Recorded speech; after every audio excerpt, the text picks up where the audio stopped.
বন্ধুরা, আমি তো কেকেআর এর সমস্ত প্লেয়ারই কেমন খেলেছে সেটা আপনাদেরকে জানিয়েছি।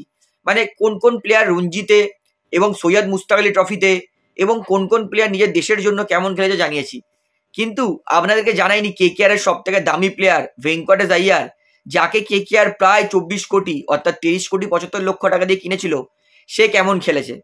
তো আপনাদেরকে সেটাই জানাই যে ভেঙ্কটেশ আইয়ার কেকেআর এর সব থেকে দামি প্লেয়ার, সে বর্তমানে কেমন ছন্দে আছে।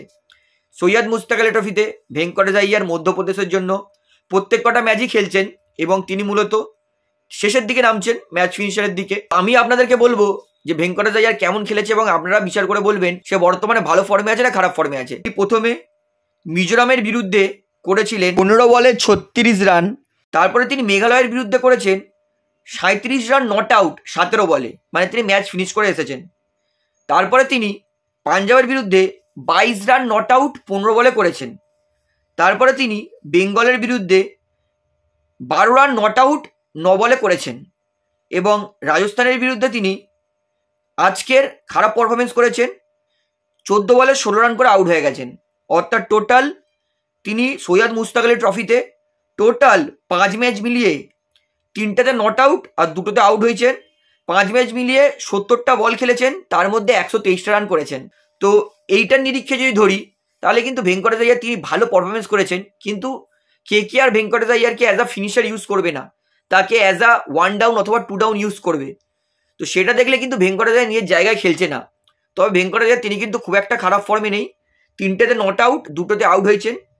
তবে ভেঙ্কটেশ আইয়ার কিন্তু ঠিকঠাক পারফরমেন্স করছে বলেই মনে হয়। তো ভেঙ্কটেশ আইয়ারের স্ট্যাটস তো আপনাদেরকে জানালাম, তো আপনারা ভেঙ্কটেশ আইয়ারের স্ট্যাটস শুনে কি মনে হচ্ছে সেটা আমাকে কমেন্টে জানান। তাহলে বন্ধুরা এইবারে বলি, সমস্ত নিউজ আর্টিকেল এবং সমস্ত মিডিয়া সোর্স যেটা জানা যাচ্ছে সেটা হচ্ছে আজাঙ্কিয়া রাহানে 90% কনফার্ম যে সেই হচ্ছে কেকেআর এর ক্যাপ্টেন।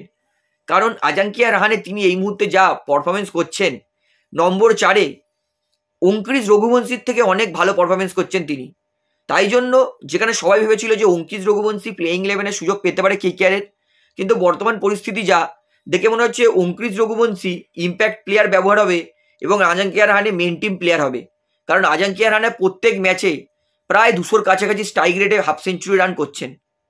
তাই জন্য সবাই অনুমান করছে যে আজাঙ্কিয়া রাহানে কেকেআর এর প্লেইং 11-এ থাকবে এবং যেহেতু রাহানে প্লেইং 11-এ থাকবে তাই প্রায় 90% সবাই কনফার্ম করছে এবং মিডিয়া সোর্সও জানাচ্ছে যে কেকেআর এর আগামী ক্যাপ্টেন হতে চলেছে আজাঙ্কিয়া রাহানে।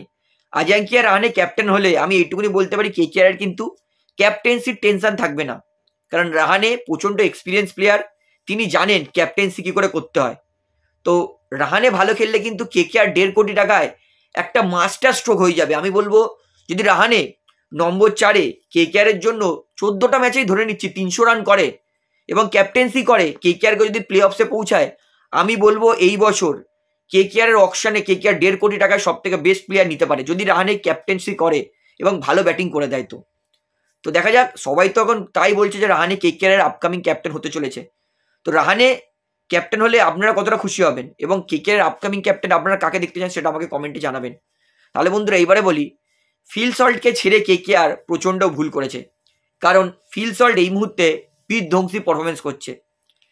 ফিল সল্ট তার যদি আমি ইনিংস ধরি, ফিল সল্ট ইংল্যান্ডের জন্য টোটাল লাস্ট 6টা ম্যাচ ধরছি, 6টা ম্যাচে ফিল সল্ট তিনি ইংল্যান্ডের জন্য রান করেছেন একটা 59 রান, একটা করেছে 74 রান, এটা ওডিআইয়ে, মানে একটা 59 একটা 74, এটা ওডিআই এর রান। এবারে টি20 রান ধরি, একটাতে 55 রান 35 বলে, আর একটা করেছেন 54 বলে 103 রান, মানে ফুল সেঞ্চুরি। অর্থাৎ বোঝাই যাচ্ছে যে ফিল সল্ট এই মুহূর্তে বিধ্বংসী পারফরমেন্স করছে। অর্থাৎ এটা বলতে পারি আরসিবি একটা ইনফর্ম প্লেয়ার নিয়েছে। টি20তে আবার ইন্টারন্যাশনাল ক্রিকেটে 103 রান, তাও আবার 54 বলে করা, এটা কিন্তু মোটো সহজ ব্যাপার না। অর্থাৎ লাস্ট 6টা ইনিংস ধরলে লাস্ট 6টা ইনিংসে ফিল সল্ট করেছে 103, 55, 74 আর 59, যেটা আউটস্ট্যান্ডিং রেকর্ড বোঝায়। তাহলে বন্ধুরা এইবারে বলি আরসিবি দলের দুর্বলতা কি বলছে আকাশ চোপড়া। আকাশ চোপড়া যখন আরসিবির দুর্বলতা মেনশন করে, তিনি বলছেন যে আরসিবির এই বছর সব থেকে দুর্বলতা সেটা হচ্ছে আরসিবির স্পিনার। বলছে আরসিবির কাছে 3টে স্পিন বোলার আছে, একটা হচ্ছে কুনাল পান্ডিয়া, সেরকম স্পিন বল এখন এই মুহূর্তে তিনি স্পিন বোলিং ছন্দে নেই। একটা হচ্ছে সুয়াস শর্মা, ইনএক্সপিরিয়েন্স প্লেয়ার, বর্তমানে সুয়েজ শর্মার পারফরমেন্সও কিন্তু আপস অ্যান্ড ডাউনস। 3 নম্বরে যে স্বপ্নিল সিং, তারা কিন্তু টি20 মানে wicket bowling ups and downs চলছে। অর্থাৎ আরসিবি যে 3টে স্পিন বোলার কিনেছে, 3টেই কিন্তু সেরকম ভালো পারফরমেন্স নেই, এক্সপিরিয়েন্স নেই। অর্থাৎ আকাশ চোপড়া বলছে আরসিবি দলের সব থেকে বড় দুর্বলতা হতে পারে সেটা হচ্ছে আরসিবি স্পিন বোলিং। তো আজকের এই ভিডিওতে এতটাই বলার ছিল, আশা করি সমস্তটা আপনারা বুঝতে পেরেছেন। তো ভিডিওটা এখানে শেষ করছি। আশা করি ভালো লাগলো। তো ভিডিওটি ভালো লাগলে অবশ্যই লাইক করুন, কমেন্ট করুন, শেয়ার করুন এবং চ্যানেল জানা উত্তরান সবাইকে একটা অবশ্যই পাবলিক ভিউ কলকাতা চ্যানেলটিকে সাবস্ক্রাইব করে বেল আইকন প্রেস করে অল করে রাখবেন। ধন্যবাদ।